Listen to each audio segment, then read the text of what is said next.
Move Africa, un monde nouveau vous appelle.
La lumière de l'Ouest, la présidente des femmes associées, section de loi, ACO.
Merci.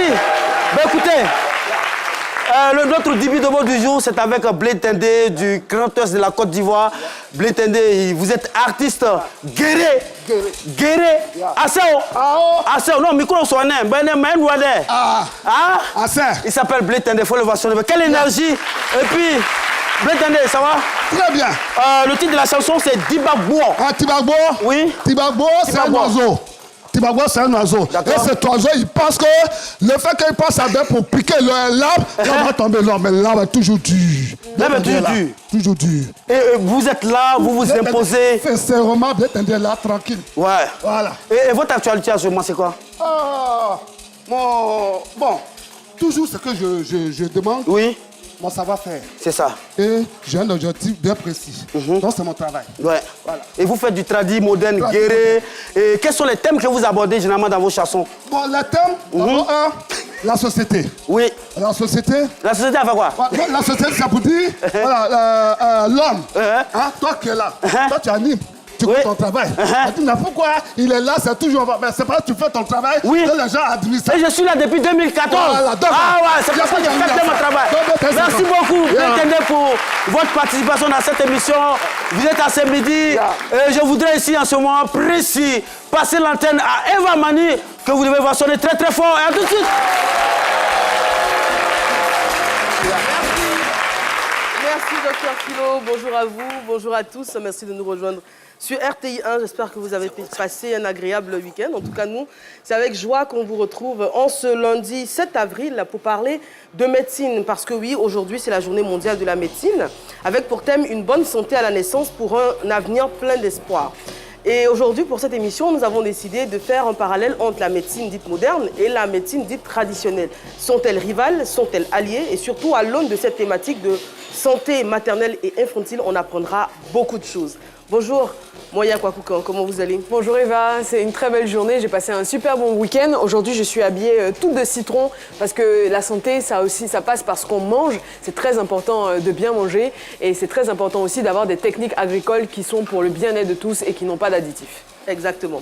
Comment vous allez, Sabine Jérémy? Je vais très bien. Donc, à l'opposé de Moya, moi, je suis en feuilles, de grandes feuilles.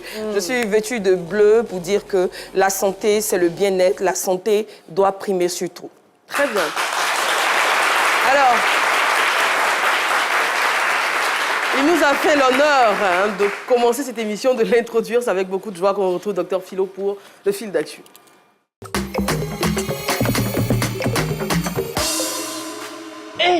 Ouais, aujourd'hui aussi, c'est un autre jour.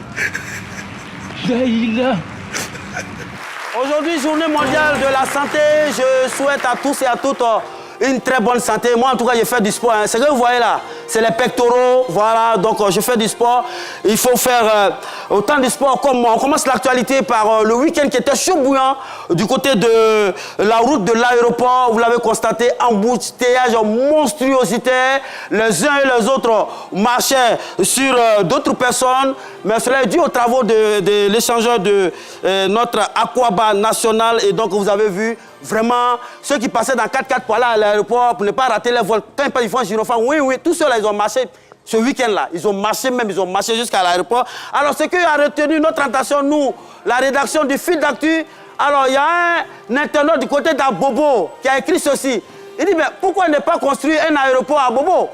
Il y a assez d'espace et en plus, les vols sont faciles là-bas. Vol V-O-L-S. À ne pas avec l'autre vol. Lui, il sait de quel vol il parle. Mais qui va aller faire aéroport à Bobo? Guy, tu vas aller faire aéroport là-bas. Là. Ça, c'est pas barrage qui a ses points. C'est avion. Quand c'est rempli, on dit disparition d'abord. Avion. On dit avion invisible. Alors, deuxième actualité, tentative d'introduction de la drogue au pôle pénitentiaire d'Abidjan, ex-Maka. Je voudrais qu'on ovationne très très fort les gangs pénitentiaires. Également nos policiers qui sont là, vous faites du bon boulot.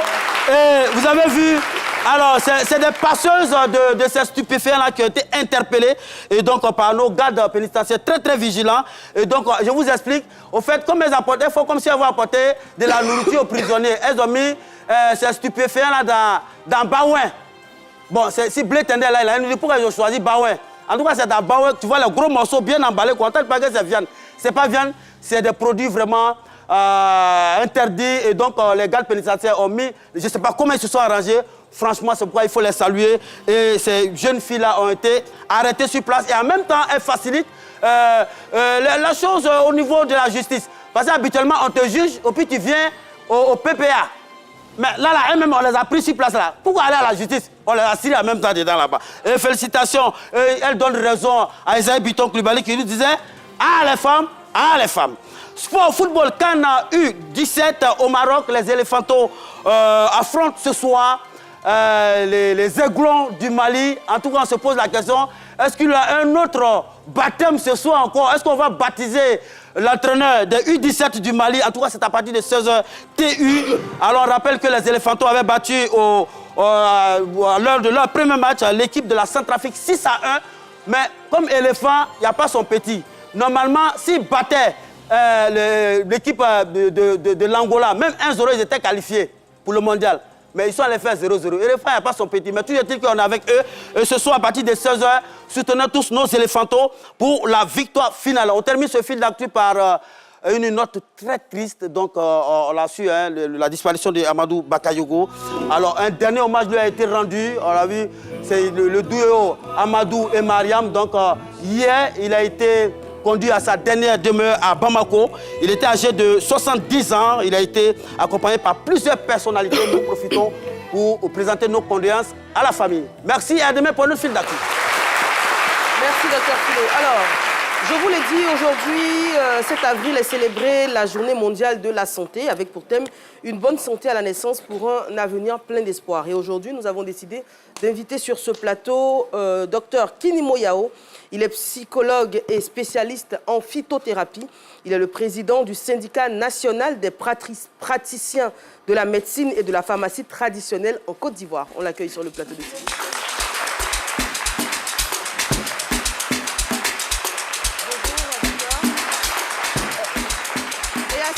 Nous avons le plaisir de recevoir Dr Bakayoko Aboubakar Sidi. Il est médecin, spécialiste en hématologie bioclinique, président du Conseil national de l'Ordre des médecins de Côte d'Ivoire. On l'accueille évidemment.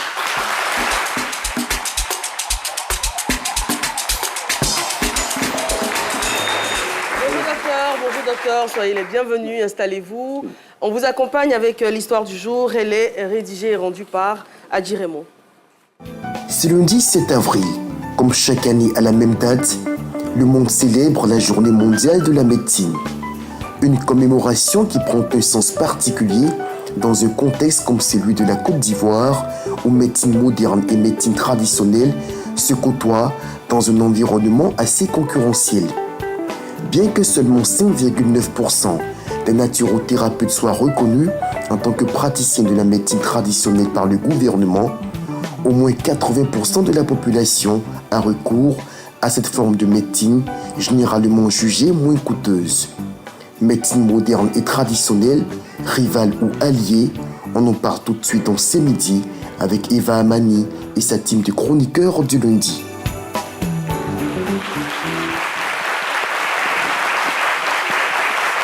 Alors, je l'ai dit, on va inscrire nos échanges sous le thème de la journée de cette année 2025, c'est-à-dire une bonne santé à la naissance pour un avenir plein d'espoir. Donc, on parlera principalement de santé maternelle et infantile. Mais avant de commencer l'échange, en 30 secondes, j'aimerais avoir vos points de vue sur la question qu'on se pose. Médecine traditionnelle, médecine moderne, rivale ou alliée? Docteur Bakayoko.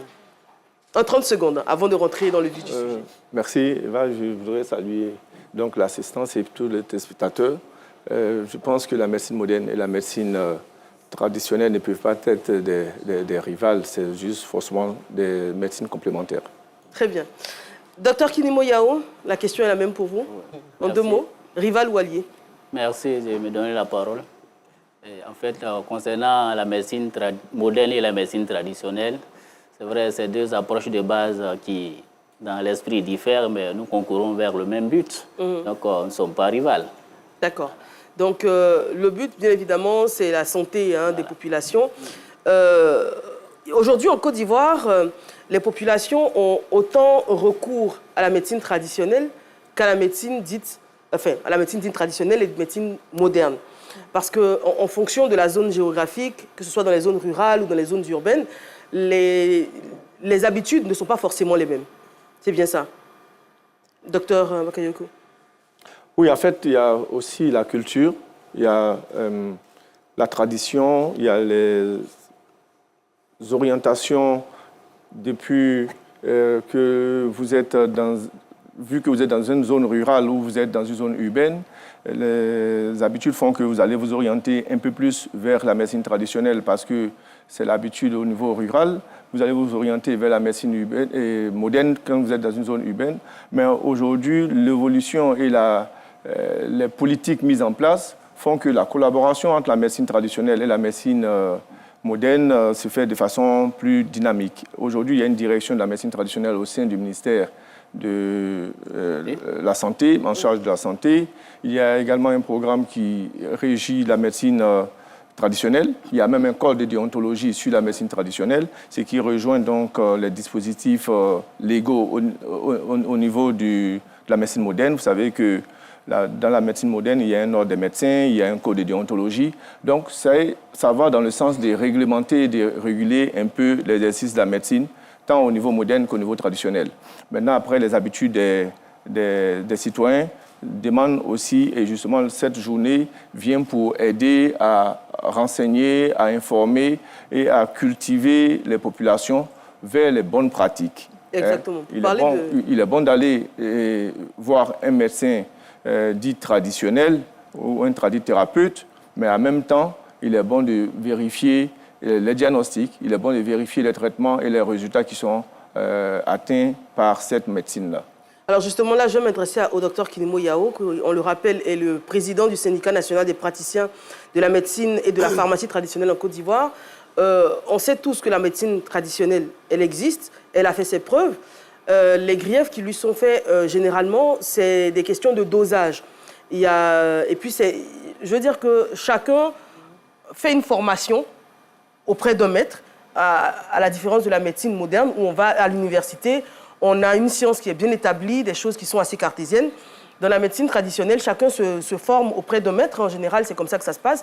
Et puis ensuite, il y a des soucis de dosage ou d'appréhension même de la pathologie. Qu'est-ce que vous répondez à ça? Bien, merci. Vous savez, au niveau de la médecine traditionnelle, bon, nous autres, on se sent à l'aise quand on dit médecine traditionnelle africaine, parce que là, ça devient plus authentique. Voilà. Alors, on va commencer par la définir même. Qu'est-ce que la médecine traditionnelle africaine? La médecine traditionnelle africaine, par définition, peut s'énoncer comme un ensemble de connaissances et de pratiques explicables ou non par la science et transmises de génération en génération, soit par initiation, par divination, par autre méthode alchimique, pour résoudre un problème physiologique ou psychologique. D'accord. On peut résumer comme ça pour améliorer, dire que c'est une méthode ancienne, ancestrale, à partir des plantes médicinales. Alors, vous avez dit un mot, hein, par exemple, par divination. Ouais. C'est-à-dire que ce n'est pas scientifiquement prouvé. Et comme je reviens encore une fois sur ces reproches-là qui sont faits en disant que c'est une médecine qui est peut-être efficace, mais qui peut se montrer approximative également. Qu'est-ce que vous répondez à ça? D'accord, on vous situe mieux. Qu'est-ce que j'y mets dans on vous situe mieux? À la base, elle est qualitative. Donc, c'est une médecine sur une base empirique. À la base empirique, déjà, on est situé. Le monsieur dit, cette plante-là, ma grand-mère utilisait ça pour un traitement de complications au niveau du ventre. On m'a montré le secret, j'essaie, ça marche. Il est carré là-dessus. Alors que, par exemple, un mal de ventre peut avoir plusieurs... Je suis en train de partir. Okay. En fait, ici, c'est pour vous rejoindre en disant que nous ne sommes pas rivales. Voilà. Mais c'est une question de positionnement. La plante médicinale a en elle-même des propriétés. Et ces propriétés sont utilisées par les deux types de médecine, moderne et traditionnelle. Qu'est-ce que j'appelle utiliser par les deux types? Parce que la médecine moderne va venir utiliser une molécule typique dans toute la pléthore de molécules concernant une plante X. Et à partir de cette molécule qui est retirée, va synthétiser pour produire un médicament qui, à la suite, par un délégué, sera proposé à un médecin pour une prescription. C'est ça. Mais cette même plante-là, avant que la médecine moderne ne prenne son essor, son expansion depuis la Deuxième Guerre mondiale, elle existait. Oui, exactement.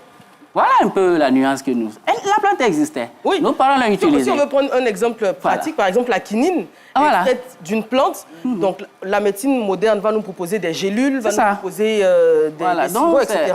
Mais la médecine traditionnelle nous proposait la plante. La plante, soit peut-être en tisane, soit peut-être à partir des décoctiques que généralement on appelle les décoctions. Voilà, il y a ça. Et parfois, il y a certaines personnes qui sont allergiques aux comprimés. Voilà. Et avec la médecine traditionnelle africaine, tu avales un peu d'eau. Voilà. Même ça, c'est contre les courbatures. Ah, voilà. Voilà, ça, c'est avec moi, ça fait plus de 8 ans. Et docteur, je peux vous en offrir sur le plateau si vous voulez. Hein. Est-ce qu'un médicament... Est-ce qu'un médicament se conserve 8 ans? Bon, la question peut se poser. Non, il suffit de mettre, c'est ce qu'il a dit, de façon empirique. Il faut empirer le liquide chaque fois. Donc, je mets dedans chaque fois et je consomme. Vous convenez avec moi, docteur, que ça peut plus de 5 ans. Hein, ça peut, voilà. C'est des racines à base de syphogène. En fait, c'est de là qu'il faut placer des limites. Voilà. C'est là qu'il faut placer des limites. Parce qu'en réalité, comme il le disait tantôt, oui, tout part de la plante. C'est pour ça qu'il y a la phytothérapie aujourd'hui. Il y a beaucoup de sciences et d'industrialisation qui sont faites à base des plantes. Mais en même temps, quand on fait ça, il faut savoir que tous les médicaments sont dose dépendants. Il n'y a pas de médicaments sans effet, il n'y a pas de plantes sans effet.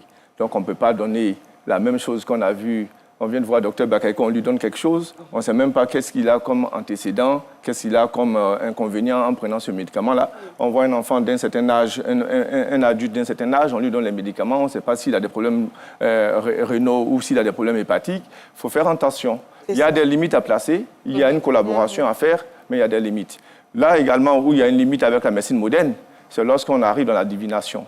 Parce que là, après, on a des difficultés à savoir à quel moment le divin va pouvoir agir sur quelque chose qu'on ne voit pas. C'est là qu'il parlait d'empirisme. Voilà, il y a des limites à parce que l'empirisme, ça se base sur l'expérience, alors que la science, on va dire, se base sur... Oui, mais en fait, l'empirique, ce n'est pas un problème. Puisque après, il y a la science pour pouvoir quantifier, pour pouvoir structurer après. Ça, il y a du matériel. Et à partir du matériel, on peut déboucher sur un produit qui est synthétisable à plusieurs principes actifs et autres. Mais c'est lorsque, parfois, la médecine traditionnelle fait appel aux cieux ou fait appel à des personnes invisibles qu'on ne voit pas, qu'on ne sait pas et à quel moment elles vont agir. On va venir d'ailleurs. Là, on a plus de voilà, on va circonscrire le débat comme je l'ai dit, sous le thème du thème de la Journée mondiale de la santé, une bonne santé à la naissance pour un avenir plein d'espoir. Donc on va parler spécifiquement de médecine et de santé infantile, de santé maternelle. Parce que dans les deux cas également, les deux types de médecine sont utilisés. Autant chez les femmes enceintes, on a beaucoup de recettes pour des lavements, par exemple, pour faciliter l'accouchement. On a du kaolin, par exemple, qu'on applique autant à la femme enceinte, autant au bébé qui vient de naître quand il a des petits soucis de santé, etc. On va bien circonscrire le débat sous la santé infantile et maternelle. D'abord, moi, j'aimerais revenir sur le rival ou allié. Il faut savoir qu'au niveau de l'OMS, il y a une déclaration qui existe, la déclaration d'Astana en 2018, qui consacre justement qu'il faut intégrer la médecine traditionnelle dans la médecine moderne, ou du moins avoir des protocoles qui intègrent les deux, parce qu'ils se sont rendus compte qu'il y a une demande qui est en hausse au niveau mondial. En Afrique, par exemple, c'est plus de 80% de personnes qui recourent effectivement à la médecine traditionnelle. Il faut savoir aussi quelque chose. Aujourd'hui, quand on parle par exemple de césarienne, ce sont des techniques qui étaient traditionnelle à la base, que les colons blancs ont découvert en Afrique. La césarienne se pratiquait en Afrique avant. Et donc, plusieurs protocoles qui sont aujourd'hui utilisés en médecine dite moderne viennent de la médecine traditionnelle. Comme vous l'avez dit, docteur Kinimo, on a découvert les plantes, elles existent depuis extrêmement longtemps, et c'est ensuite qu'on a découvert certaines manières de les utiliser. Et je suis d'accord avec vous, docteur Bakayoko, quand vous parlez par contre de placer certaines limites. Mais par contre, aujourd'hui, on le sait aussi que l'esprit joue énormément dans la guérison. On sait que certains malades qui ont un mental qui est fort, peuvent guérir du cancer, là où des personnes qui sont plus fragilisées mentalement auront plus de soucis, en tout cas, à en sortir vivant. Donc, la question du placebo, la question du mental, etc., je pense qu'il ne faut pas non plus totalement les écarter de la médecine. D'accord, on va revenir sur... C'est l'esprit ou c'est le moral? Oui, c'est deux choses différentes. C'est une bonne question. Bon. C'est une bonne question. Je pense que c'est plus le moral que l'esprit, quoi. Donc, on va revenir sur la santé infantile, santé maternelle. Oui. Alors, moi, ma question se situe au niveau de l'accessibilité de ces deux médecines. Une femme enceinte qui a vraiment un revenu très bas a des difficultés, se rendre peut-être dans des centres de santé où lorsqu'elle a des difficultés pendant la grossesse, c'est difficile. Les échographies et autres, ça devient difficile moyennant quelque chose. Et très souvent, c'est là que ces dames-là, ou nous, les mamans, nous nous retournons vers la médecine traditionnelle. Donc, au niveau de l'accessibilité, est-ce qu'il y a des efforts à faire ou ces efforts ont déjà fait pour les deux médecines, s'il vous plaît? C'est l'intérêt de cette journée-là, parce que je pense qu'on pêche parfois aussi par manque d'information. Voilà. Depuis, je crois, près de 10 ans maintenant en Côte d'Ivoire, l'accouchement est gratuit. La prise en charge de la grossesse est gratuite. Donc, l'exemple que vous prenez, je ne comprends pas la difficulté. Peut-être la difficulté, c'est de quitter chez elle à la maison pour arriver à l'hôpital. Les kits d'accouchement sont gratuits? Tout est gratuit. Les échographies? Enfin, j'ai dit, la prise en charge de l'enfant, de la mère, pendant l'accouchement, de la grossesse jusqu'à l'accouchement, c'est gratuit. Dans les CSU comme dans les oui, dans les hôpitaux publics. D'accord. Donc, normalement, je ne vois pas la difficulté à aller avoir un soin gratuit. Parce que c'est le même transport qu'il va payer ou bien qu'elle va payer pour aller chez le Pas nécessairement, parce que quand je prends mon village Kongobo, par exemple, il faut quitter pour Kongobo, qui a 2 moyens de transport par semaine pour se rendre à Béoumi, pour y aller, effectivement. Donc, pour la plupart des femmes, c'est quelque chose qui n'est pas forcément accessible. Après, s'il y a des difficultés de transport, là, je comprends. Mais comme elle a mis en avant la difficulté du coût, financière, oui. du coût, je dis, l'exemple qui est pris depuis un certain temps, c'est gratuit dans le public. Maintenant, ça va changer si vous partez dans le secteur privé. Là, c'est payant. Les échographies? Mais quand vous faites un bilan de prénatal, dans le bilan prénatal, il y a normalement 3 échographies qui sont prévues. Il y a le bilan prénatal avant, dans la prise en charge plutôt, il y a le bilan avant, dès que vous êtes dans le premier trimestre de la grossesse, et puis il y a l'accouchement. C'est ce kit-là qui, normalement, dans la gratuité ciblée, est gratuit. Tout comme la prise en charge de l'enfant de 0 à 5 ans pour les pathologies qui ont été ciblées. Tout comme le paludisme a été ciblé comme affection prise en charge gratuitement. Donc, normalement, ce sont des actes pour lesquels on ne peut pas avoir du recul à cause de l'accessibilité. Normalement, puisque c'est gratuit. Vous dites normalement. Oui, normalement. Il y a la norme, oui, bien sûr. la réalité sur le terrain. Voilà. Bon, moi, je parle en fonction de ce qui est la norme. Maintenant, après, s'il y a des déviances, c'est à nous de remonter toutes ces déviances, puisqu'il y a des numéros verts pour pouvoir les corriger. D'accord. Voilà. On va venir, je vais prendre un cas pratique. Il y a ce qu'on appelle la fontanelle chez les enfants. Souvent, dans la médecine traditionnelle, et encore une fois, je ne généralise pas, docteur Kinimo, on a tendance à penser que c'est une maladie qu'il faut soigner, alors que pas forcément. Donc, on va appliquer des cataplasmes, des décoctions sur la tête de l'enfant pour faire disparaître cette fontanelle-là. Quel est votre regard sur ces pratiques? Je vais commencer avec docteur Kinimo, qui n'a pas beaucoup parlé. D'accord, merci. Je pense que j'avais voulu commencer par là. D'accord. Parce que vous avez soulevé le volet coût. Oui. Le docteur Barrieko a élucidé. Le ministère en charge de la Santé a normalisé. Vous parlez un peu plus fort. Voilà, a normalisé en termes de facilitation et d'accessibilité des soins. Ça, nous tous, nous convergeons vers ce paradigme. Mais il faut préciser, nous tous, nous avons des femmes et des enfants à la maison. Ouais. Au niveau du kit gratuit, il y en a qui ne sont pas gratuits. Soyons courageux. Tels que l'échographie, par exemple. Moi, je sors fraîchement d'une maternité. Donc, quand je dis d'une maternité, je parle de madame, pour qu'au moins on puisse comprendre. Voilà.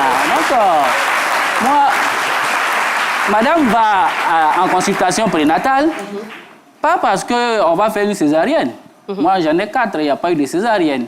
Je crois bien que l'avant-dernière échographie, j'ai payé 7 000, et puis on m'a dit, mais le col est trop bas, et puis c'est ouvert, il ne faut plus descendre du lit, il ne faut pas courir, il ne faut pas marcher, il ne faut pas préparer des... J'ai compris. Alors à la maison, quand on est arrivé, mais je connais le process. J'ai utilisé l'iritropium, là, j'ai dit, allez, écoute, il faut boire ça rapidement. Et quand elle a bu, qu'est-ce qui s'est passé? Quand elle a bu, on avait rendez-vous, je crois, 1 mois après. Quand on est arrivé, j'ai dit, bon, voici 7 000, refaites l'échographie, je vais te situer là. On refait, puis elle dit, mais madame, comment tu as fait? Et puis c'est monté. Oh là là. Wow. Donc l'enfant est monté. C'est pas un miracle. C'est pas un miracle. Voici où nous, acteurs de la médecine traditionnelle, nous appuyons le voyant rouge. En Occident, ils s'entendent. Qu'est-ce que j'appelle ils s'entendent sur certaines logiques?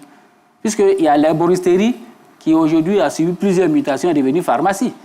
Mais ici, au niveau du fonctionnement de la médecine moderne et la médecine traditionnelle, le fonctionnement, le système fait que les malades et la population pensent que nous sommes des rivales. Voilà. Sinon, en réalité, nous ne sommes pas rivales. Mais il y a un système. Ce n'est pas le docteur Bakayoko qui fait problème, mais c'est le système. D'accord. Voilà. On va revenir à vous. Parce qu'on a maintenant, pour la fontanelle, nos pratiques sont claires. Dans la médecine traditionnelle, dans une interprétation sous l'angle de la perception culturelle, la vieille va te dire que c'est une maladie. Et que si tu ne soignes pas, il y a quelque chose qui descend, serré gorge de l'enfant et puis il meurt. Par conséquent, voilà feuille.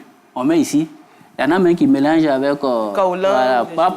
C'est pas du kaolin. Ils mélangent avec les poivres là, le gigidium là. Et puis on fait... Poivre lolo. Voilà, un petit passage dans la gorge là. Pour voilà. Mais cette méthode là, elle est à bannir. Il y a une méthode plus simple. Voilà. Et à la suite de cette méthode, dire à cette nouvelle parturiente-là, il faut aller à l'hôpital. Mais à quel moment est-ce que le médecin traditionnel, le tradipraticien, reconnaît ses limites devant le patient et l'invite à se rendre à l'hôpital? Parce qu'on voit que bien souvent, ça c'est des pathologies plus importantes comme le cancer ou d'autres, il y a des tradipraticiens qui persistent dans des traitements qui ne sont pas forcément efficaces. Et pendant ce temps-là, le malade est privé de soins médicaux de médecine moderne. Ici, il y a deux conflits. Qu'est-ce qu'il y a deux conflits? Il y a le conflit de la relation parentale du patient.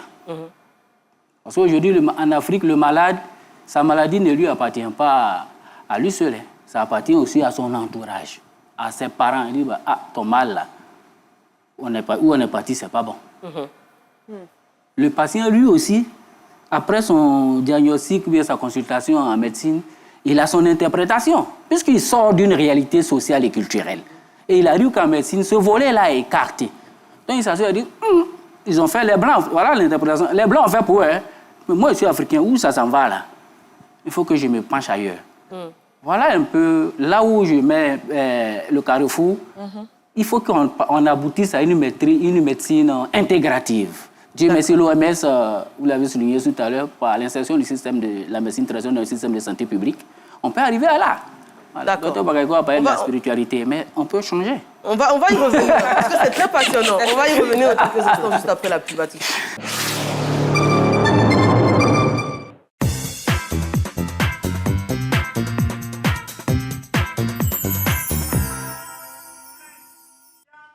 Bonjour, un concept RTI. Night on the track. Casse ton dos. Casse. Fabrice Locou. Casse ton dos. Lève la patte du rouge ici. Je m'amène les flots des malades. Ça va des masses. Est-ce que t'as pas aujourd'hui on va sur le jazz? Tout le monde. On veut gauche. J'ai écouté ça.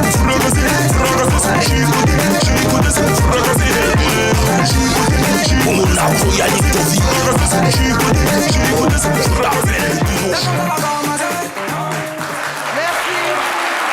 Docteur Philo, retour sur le plateau de ce midi, merci d'être avec nous. Alors avant de poursuivre nos échanges avec les deux médecins que nous avons sur le plateau, le docteur Kinimo, le docteur Bakayoko, pour cet échange-là qui est très instructif, on va recevoir le commissaire de police de 2e classe, Ziao Fanny Songui Laurent, en service à la direction de l'école de police d'Abidjan.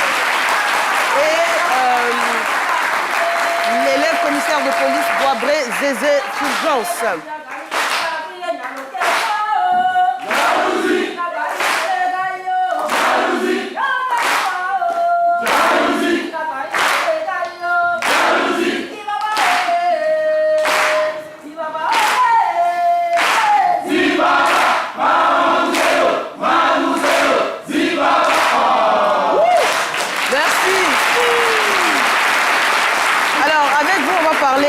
De la cérémonie de baptême et de remise d'épaulettes aux élèves sous-officiers de la promotion 2023-2025 de la police nationale. C'est bien ça? C'est bien ça. Bonjour, soyez le bienvenu, on vous écoute. Bonjour Eva, bonjour chaleureux public. Bien, il s'agit donc de la cérémonie de baptême et de remise d'épaulettes aux élèves sous-officiers de police de la promotion 2023-2025 qui aura lieu à l'école de police d'Abidjan ce mercredi 9 avril 2025, à partir de 14h, auront accès à cet événement uniquement les personnes détentrices d'une carte d'invitation. Relativement donc à l'aspect sécuritaire, on sait tout événement appelle le public, donc il y a nécessité de sécurité dans cet endroit. Notre hiérarchie, la hiérarchie policière a déjà pensé à cela. Les dispositions sécuritaires sont déjà prises. Aussi, il y a un flux de véhicules dans cet endroit. Les unités spécialisées dans la régulation de la sécurité sont déjà prévenus et ils ont déjà un dispositif dans cet endroit pour réguler le flux de véhicules ce jour. Ah, j'allais poser la question sur les embouteillages. Parce que quand il y a des cérémonies comme ça, c'est pas évident, mais toutes les dispositions ont été prises, c'est bien ça? Absolument. D'accord. Alors, ce sera le mercredi 9 avril, à partir de 14h, à l'école de police. On a combien d'élèves sous-officiers? Il s'agit donc de 2245 sortants élèves. 2245, ça s'applaudit. Et un petit détail. Oui. Un détail dont 598 dames. 598 dames. 598 Félicitations, mesdames. Félicitations. Tout est dit. Est-ce qu'on rajoute quelque chose? Vous dites? Est-ce qu'on rajoute quelque chose? Pour l'instant, Tout est dit. tout est dit. Voilà, c'est très carré, c'est très policier. Carré. On sent les hommes de loi. Merci beaucoup. Les hommes de loi. Merci. Merci de passer sur le plateau de télévision. Merci beaucoup. Alors, on va saluer également notre public du jour. Ils sont là, ils sont beaux, magnifiquement habillés dans nos tenues traditionnelles ivoiriennes. Ce sont les élèves de GECOS, formation d'Abidjan, Yopougon, quartier millionnaire. Le sénateur, c'est M. Koné Lamant. Le responsable, M. Georges Odilon Guesson. Et les étudiants de GECOS Formation sont actuellement dans leur semaine culturelle. Elle prendra fin le vendredi 11 avril prochain. C'est la raison pour laquelle nos étudiants sont habillés de façon aussi magnifique. Franchement, vous êtes beaux. Nous avons également les élèves sous-officiers de l'école de police d'Abidjan. Ils sont là. Merci d'être là. Le responsable, c'est le lieutenant Dibi Lazare. Nous avons également l'ordre des médecins de Côte d'Ivoire. Ils sont là. Merci au responsable Dr Kamara Souleymane, gynécologue, chef de service gynécologie à l'hôpital général de Koumassi. Merci docteur. Et puis nous avons le syndicat national des praticiens de la médecine traditionnelle de Yopougon. Ils sont là. Merci aux responsables M. Diomondé Blondé, M. Diablé Joël et M. Konaté Khalifa. Merci de votre présence. Alors nous avons également dans le public Dr Sira Doumbia. Elle est la deuxième vice-présidente de l'ordre des médecins. Et elle est directrice de l'hôpital général d'Adjamé. Elle avait une intervention à faire concernant le sujet qu'on a évoqué tantôt, la fontanelle. Vous vouliez répondre et rebondir là-dessus. On vous écoute, docteur. D'accord, merci Eva de me passer la parole. Comme elle l'a dit, je suis la deuxième vice-présidente de l'ordre des médecins. Je suis quand même pédiatre également. Concernant la fontanelle de l'enfant, en fait, c'est un espace. Nous avons plusieurs fontanelles. Ce sont des espaces qui existent entre le crâne, c'est-à-dire pour permettre au cerveau, lorsqu'il évolue, la fontanelle se ferme. Donc, il y a un espace qui existe. Et dans la tradition, on dit généralement que la fontanelle, c'est une maladie. En réalité, la fontanelle fait parler d'elle dans des circonstances. Quand elle est bombée, en général, c'est une méningite. Quand elle est creuse, en général, elle signale une déshydratation. Et si nous sommes au village, par exemple, qu'une maman, un enfant, on dit qu'il a la fontanelle, s'il est déshydraté, mais que la mère donne des décoctions, ça marchera. Oui, parce que qu'on va c'est du l'hydrater. liquide. On dira qu'il est guéri. Mais si c'est une méningite, non. L'enfant peut décéder. Donc, c'est de conseiller, de donner des conseils à nos mamans. Dès qu'ils remarquent qu'il y a un problème ou que la fontanelle est affaissée ou elle est bombée, de se rendre à l'hôpital. Très bien. Je Merci, pense docteur. que c'est ce que je peux dire. Merci, docteur, pour cette question. C'est très important. Oui, docteur Chilon. C'est vrai. Et puis, généralement, ce qu'on constate, malheureusement, nos mamans, quand les histoires de fontanelle ou autres, je parle en tant que père de famille. On dit fontanelle ou frontanelle? Fond. Voilà. Ah, ça va dans le fond, mais ça est sur le front. Alors, Non, derrière là, où la tête respire. La là. fontanelle, c'est Voilà. Et généralement, nos mamans, on recourt sans réfléchir même à la médecine traditionnelle. Voilà, généralement, c'est comme ça. Quand ça prend du frontal, surtout même quand on dit enfant oiseau. Souvent, il y a des enfants qui sont là, qui font des cauchemars, qui tremblent. On dit un oiseau. En général, c'est quand l'enfant fait une forte fièvre qu'il commence à convulser, en fait. Voilà, quand l'enfant fait une forte fièvre qu'il commence à convulser, on fait l'enfant oiseau. Alors que c'est juste des conséquences de la fièvre, en fait. Voilà, donc généralement, il y a un problème de communication, il y a l'ignorance autour de la chose. Mais je ne balaye pas du réveil la médecine traditionnelle. Hein. Moi-même, la preuve. Voilà, ça suit sur ce plateau. Ça soigne plusieurs maladies. Je vais vous donner une astuce. Bébé 111 de moi, s'il m'écoute, tu juste prends nombril là. Tu prends un peu, tu mets en boîte, tu fais comme ça, ça s'en va. Donc s'il a l'écoute, moi je peux soigner ça. Vous en parliez. Voilà. Parce qu'on va parler rapidement, avant de passer la parole à nos chroniqueuses du jour, parler du cordon ombilical par exemple. Parce qu'il y a des pratiques qui se font sur le cordon ombilical en milieu rural, on va dire de façon traditionnelle. Quand le cordon ombilical est coupé, on applique des choses là-dessus pour qu'il sèche plus facilement ou pour qu'il tombe plus facilement. On entend parler même de poudre de cafard qu'on mettrait là-dessus. On met beaucoup de choses. Comment on doit... quelle est la bonne pratique? Est-ce que, sans traitement, ce cordon-là, il peut tomber tout seul? Il va tomber tout seul? Bon, moi, je n'irai pas sur des pratiques qui ne sont pas médicales, parce que je ne sais pas grand-chose. Mais au-delà même du cordon, ce que je veux dire à la population qui nous suit, et surtout à nos parturientes, c'est que pour toute intervention qui va se faire sur elle-même ou sur l'enfant, il serait bon de communiquer avec le praticien. Regardez, lorsque la mère vient pour l'accouchement, parfois elles vous disent, avant l'accouchement, docteur, permettez-moi d'aller prendre mes affaires, d'aller informer la famille. Mais qu'est-ce qu'elles font en réalité? Elles vont prendre des ocytocides traditionnels, c'est-à-dire des produits qui déclenchent l'accouchement, et puis elles reviennent, sans nous informer qu'elles ont déjà pris des produits qui déclenchent l'accouchement. Nous, on met une perfusion de produits qui déclenchent l'accouchement, et finalement, c'est quoi? Une surdose. Surdose. Après, il y a des ruptures utérines, après, il y a des décès, et on se dit, elle est décédée. Donc, il y a une communication qu'il faut qu'on ait avec le praticien, mais une communication franche. Comme je le disais ce matin dans une interview, le médecin est votre partenaire. Il est votre guide et il est le garant de votre santé. Très bien. Donc, si vous lui cachez des éléments, mais il ne peut pas vous soigner dans l'ignorance des éléments cachés. Oui, Moya. Donc, voilà ce qu'il faut faire. J'aimerais justement partir sur le sens de l'intégration. La médecine traditionnelle se professionnalise, c'est très bien, mais est-ce qu'un jour, on pourra avoir un protocole où je vais à l'hôpital et pour telle pathologie en particulier, on me prescrira quelque chose qui est du ressort de la médecine traditionnelle? Pourquoi je dis ça? C'est aussi de Trècheville.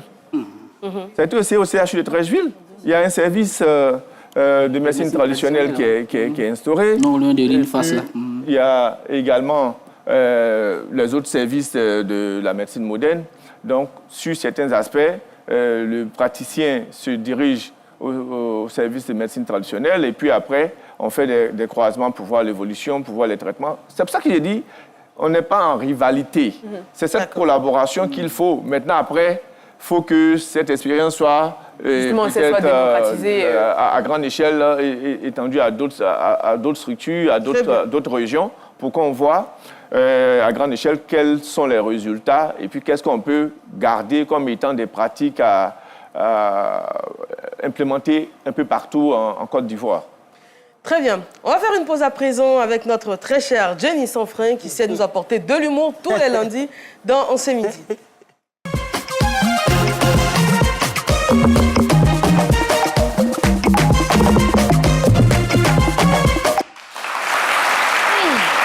Chers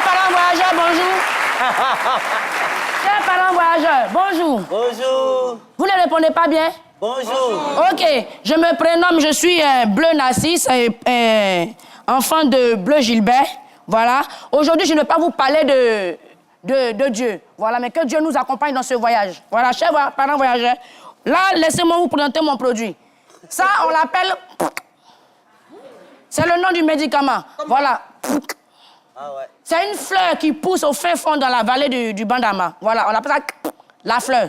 Voilà. Et ce médicament soigne hémorroïdes, plaie de ventre, en tout cas, faiblesse sexuelle, accouchement facile, tout. Même si tu es vilain, que tu mets ça 200 mois dans le vin, tu deviens jolie. Voilà ce médicament. Voilà, en pharmacie, il est vendu à 28 000 francs. Mais moi, pour les 5 premières personnes qui veulent prendre ce produit, je donne 5 à 2 000. Et quand on a les oreilles Ce médicament est très, très important. Même hier, j'étais à Bangourou. Vous voyez, à Bangourou, hier, on m'a appelé urgemment pour aller faire accoucher une femme que l'enfant ne sortait pas depuis 3 jours. Je suis venue, j'ai appliqué ce médicament, 10 minutes, la femme a accouché. Quand on a les oreilles décollées de la tête. Oreilles décollées. Ça, là, c'est 2. 2 seulement. Tu mets matin et soir. Tu mets un peu dans caoulette, tu mets sur les oreilles, ton oreille rentre. Ça soigne ça aussi? Ça soigne. Même si tu es vilain, tu deviens jolie. Philo, il te conseille ça. Chers parents voyageurs. Même pour le sport, lui, il dit il fait le sport. Non, pas besoin de ça. Ça, tu masses matin, devant, derrière, net. Tu te réveilles le lendemain, tu as beaucoup de poitrine. Si tu veux diminuer aussi, tu fais la même chose, 2 matins, 2 le soir. Chers parents voyageurs, voilà ce médicament. Est-ce que vous-même, vous utilisez vous-même? Oui, c'est comme ça, là, chaque matin, je mets, même quand je fais... Aïe. Chers parents voyageurs, prenez. Merci, Jenny Sanfrin. Dernière petite publicitaire de l'émission, on se retrouve dans un instant. Vous souhaitez commander ma fibre à la maison sans vous déplacer? Il faut vous assurer d'être éligible. Alors, comment faire son test d'éligibilité? Ouvrez votre navigateur sur votre téléphone, tablette ou ordinateur et allez sur le site www.mafibremove.ci. Une fois sur la page, cliquez sur le bouton Tester mon éligibilité. Bravo, vous êtes éligible. Cliquez sur Commander ma fibre pour commander. Une fois validé, ici, renseignez un numéro Move Money pour finaliser votre commande. Move Africa, un monde nouveau vous appelle. Alors, il faut préciser donc la cérémonie de baptême et de remise d'épaulettes aux élèves sous-officiers de police de la promotion 2023 à 2025, dont on a parlé tantôt, sera présidée par Monsieur le ministre de l'Intérieur et de la Sécurité, le général de corps d'armée Diomandé Vagondo, et placée sous le parrainage du docteur Amédée Kouakou, ministre de l'Équipement et de l'Entretien routier. Voilà, c'était bon à préciser. Dernière question rapidement, Sabine Jérémy. Je suis une citoyenne, je suis malade. Qu'est-ce que je fais concrètement? C'est-à-dire, je m'adresse à la médecine moderne et traditionnelle. Concrètement, qu'est-ce que vous nous conseillez? Il faut aller prendre poids d'abord. Ils vont prendre ton poids. J'ai été formé pour soigner les malades. J'ai été formé... Et ce sera votre dernier mot d'ailleurs, donc vous allez faire la conclusion en même temps. J'ai été formé pour informer les malades. J'ai été formé pour prévenir la maladie. Donc, devant cette question, le rôle de l'ordre des médecins, c'est de donner des conseils. Conseils aux autorités, conseils aux médecins, conseils aux populations. Et le conseil que je vais vous donner, c'est que lorsque vous êtes malade, allez à l'hôpital voir un professionnel de la santé. Il se peut que ce soit, si vous êtes dans une zone rurale, un non-médecin, mais vous êtes dans une zone où il y a des médecins, c'est d'abord le professionnel médical, le médecin, qui va vous interroger, ce qu'on appelle l'interrogatoire, qui va vous examiner, qui est ce qu'on appelle l'examen clinique, et qui va faire des examens complémentaires. Au regard de tout ceci, il va vous faire un diagnostic. À partir du diagnostic, il vous proposera un traitement. Ça peut être un traitement ambulatoire, ça veut dire une ordonnance que vous prenez pour faire des soins chez vous à la maison, ou ça peut être un traitement hospitalier, parce que votre santé nécessite que vous soyez maintenu en hospitalisation avec un traitement qui va directement en perfusion, ou parfois même, ce sera du sang qu'on va vous donner parce que votre état de santé nécessite cela. Tant que vous n'avez pas fait tout cela et que vous demandez à voir autre chose, moi, je ne saurais pas vous guider. La seule voie que je vous donne, c'est ce processus-là. Docteur Kinimo Yao, la question, elle sera la même et elle va vous servir de conclusion également. D'accord. Merci pour la question. Vous dites qu'en tant que citoyenne, vous êtes malade, quelle est la médecine que vous choisissez concrètement? Mais à la base, il faut situer d'abord l'attachement, le lien de l'attachement à la culture et la perception que vous faites de l'origine du mal.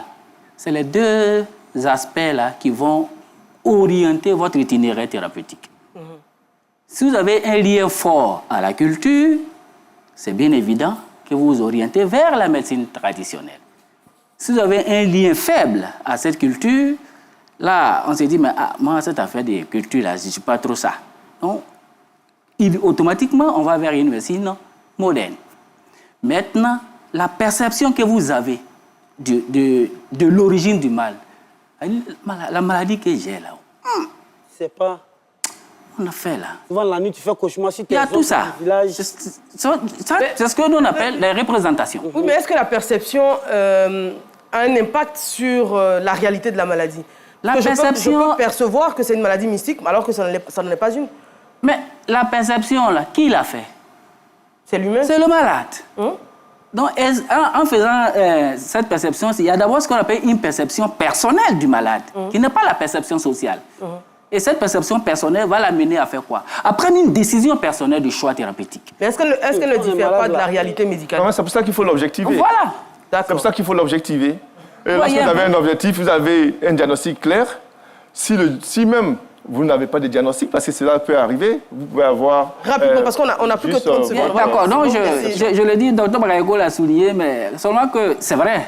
Comme on a l'habitude de le dire, on parle de ce conseil. Voilà, c'est normal.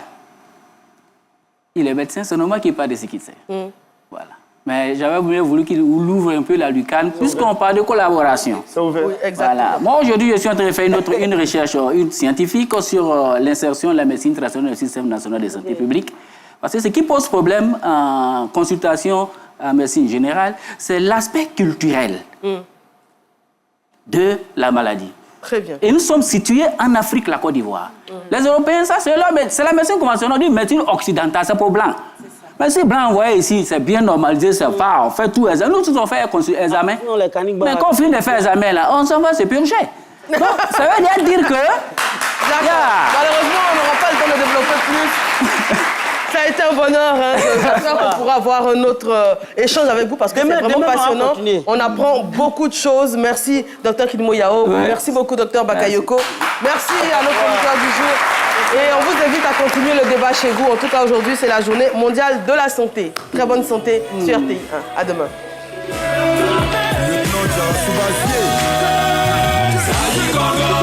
Motivation 225. Kayogiri. Agita Yari Manu Jean-Luc. Agitant Konésiré et Massa Solo.